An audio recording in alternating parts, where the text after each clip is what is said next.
Hey FPL managers, welcome back to another video. In today's video I'm going to bring you my team selection and I'm going to aim to do so in under 5 minutes. If you do enjoy the video, don't forget to like and subscribe, and without further ado, let's begin. Starting off in goal, I've got Raya and I've built up in defence with Gabriel. Also, defensive numbers are in there with the best in the league according to expected goals conceded as well as expected goals conceded per shot. Tarkowski is in there against Man City reluctantly, potentially looking to sell him this week, maybe to Kukurea or cheaper option like Juve. Then I've got Senesi, who's playing against Crystal Palace. Bournemouth have been great recently.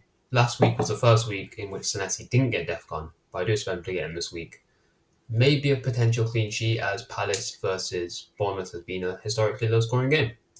Moving on to the midfield, which the fixtures may seem slightly harder this week, although I'm mostly happy with my midfield. I've got Ndiaye away to Man City. I do see maybe potential attacker return on the cards, with City defensively still being a bit open, as well as Everton and Ndiaye especially having a bit of a role switch around because they're missing Jack Grealish, who can't play his parent club. Semenyo next, I think I don't really need to talk about why I've got him, and I don't need to talk about why I'm keeping him. Foden and Mbeumo. They were the two punts I went for on Wildcard 8. Mbeumo's got an assist, Foden's got nothing. As well as this, Mbeumo's got a lot better fixtures going forward for me, and I think I could see myself holding him as long as up until game 15 by anything bad happening. Liverpool, Kirkes could still give him some plenty of opportunities, as well as Liverpool's openness at the back. Obviously, it's a rival match, meaning United are probably more likely to turn up as well. Foden, the player I'm probably looking to sell. Could it be used as a route to fund Saka? Could I go slightly cheaper and look at the debate of Saar versus Enzo? We'll get into that later. Now onto the position in FPL that has struggled to recruit points in the recent weeks. Forwards. Richarlison was the punt on wildcard 6 that I said I'm going to keep for 2 or 3 weeks. 2 weeks has passed. Unfortunately, he hasn't been able to deliver any points, even being benched on the weeks. But that does mean that I am going to sell him. The forward options that are willing to replace him are Waltermard, Bowen, and Pedro. And then there's Gyökeres.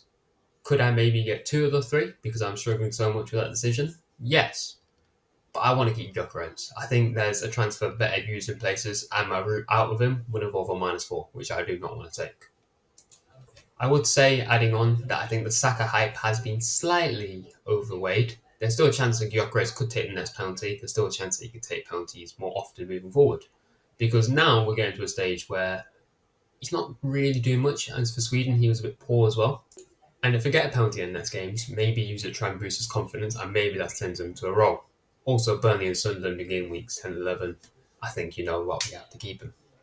Haaland next, and finally, Haaland's great because Andy will be my captain for game week 8, obviously, against Everton. And now for the part you probably came for. My bench boost is active. Dubravka, Stach, Mukiele, and Anderson. Dubravka and Stach playing against each other. Hopefully we can play both sides and hopefully win one way. Maybe win 2 ways, given Dubravka can make a few saves. Mukiele against Wolves, I'm expecting a clean sheet and probably some DEFCON. And Anderson, probably a 3-pointer with 2 goals conceded and some DEFCON. So overall, I'll be hoping for 15 points and hoping that, fingers crossed, we can get to 15. If we get above 15, we've done amazing. The most bench points I've had this year is 22.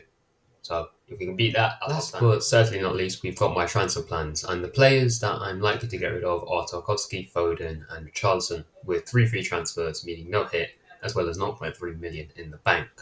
Now, replacing Tarkowski, I've got options of Kukurea for premium, given Chelsea's great fixtures, or Juve, considering his great fixtures and attacking potential, although I'm likely to avoid because I don't see many clean sheets.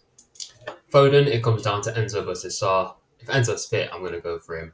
It wasn't in training, apparently, today, so that is a bit worrying. But I would still take the risk on him, given I'm going to have him long term and I'll get a plan for Saar when his fixtures get better.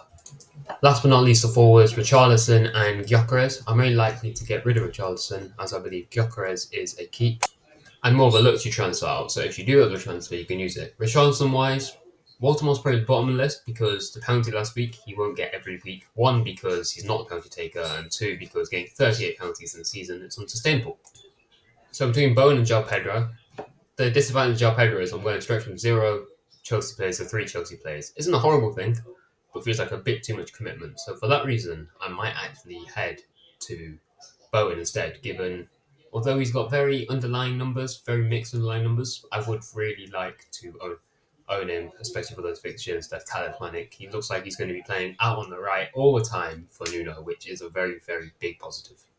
As he somehow gets isolated striker, West Ham lose a creative hub, and it diminishes his attacking threat.